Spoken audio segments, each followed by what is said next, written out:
Hey, this is Josh Berk, the Executive Director of the Bethlehem Area Public Library, here with my friend Kurt Vonnegut, talking about my favorite book from the Great American Read list.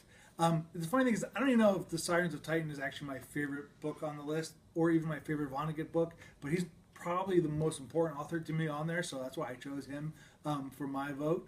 When I was a kid, I loved reading like fantasy novels. I went right from one of the other ones on the list is C.S. Lewis, and I was tempted to choose The Lion, the Witch, and the Wardrobe. But I didn't really read young adult books, which is funny because as someone who's written a lot of young adult books, I really read kids' books, and then I went from juvenile literature to really like what's considered adult literature. But for me, Kurt Vonnegut was the young adult literature. That's what I read in high school.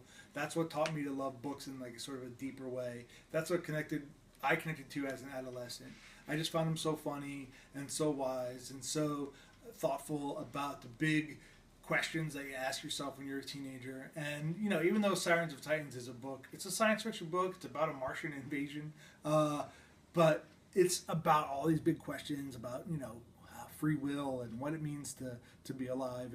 And I just love comedy in my writing. And Vonnegut's someone who could just combine these moments of hilarity with these deep questions and you know, beautiful writing, and he just became probably my favorite writer of all time. So this was the first thing I bought when I moved into this office here was my Kurt Vonnegut doll, and he sits with me every day at the library.